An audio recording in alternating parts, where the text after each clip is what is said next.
Greetings all, Shane Bruce, Restomod Daisy, with this week's project. This gun came in a while back. It is an older Daisy, number 111 Model 40, and it's kind of rough. Let's start down here at the stern and take a look at the old Red Ryder imprint on the original stock. It's there. It's had a lot of wear and a lot of tear. You can still make out the Fred Harmon imprint there. Red doesn't look too bad, and this one is it's kind of a faint imprint.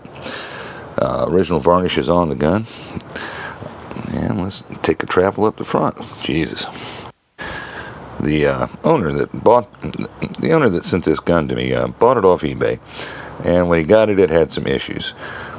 So he decided to send it on over to us and see what we could do about it. Primarily, he was concerned about the appearance of the surface metal, and it's got some chunky rust on it. There is some original blue under there. I'm not sure how much, but we'll find out as we continue our investigations. Now, it's got a lot of surface rust, but I don't see any major dents, at least not on the right side of the gun, as you can see. It did not have a bottle cap when it showed up here, but I did have one that fitted. And after I fished the cork plug that was about 7 inches down the barrel shroud out of the gun, was able to get the replacement shot tube installed. The gun does work. Let's take a look at the roll stamp real quick. And like I told you, it is a Red Ryder. It is a number 111 Model 40 out of Plymouth, Michigan. Okay. The original hardware did come with the gun, but it wasn't very original. Let's take a look at the back side of the piece. Got a little split back here on the buttstock. Part of the build sheet calls for a set of fat bob stock on this gun with a moderate length forend that's fairly narrow. It doesn't like the really beaver tail forends.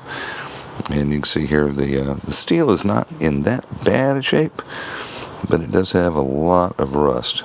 And some of the original blue is definitely not there anymore. Now normally, when I work on one of these guns, I do a fire blue. But I'm kind of tempted on this one to try rust bluing it. It takes a bit more time than a fire blue, but supposedly yields results that are compatible or comparable with the original surface finish that Daisy used on these guns, which wasn't a rust blue, it was a chemical blue. The gun does function. The trigger return spring is present.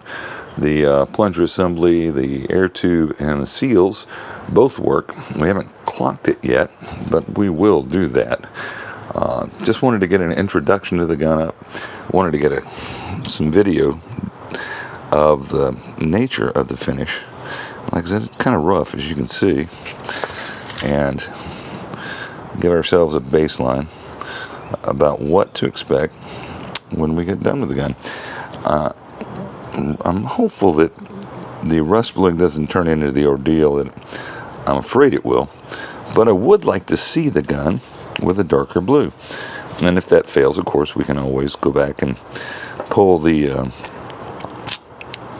buff it down with a wire wheel and fire blue it if rust bluing does not work out satisfactorily.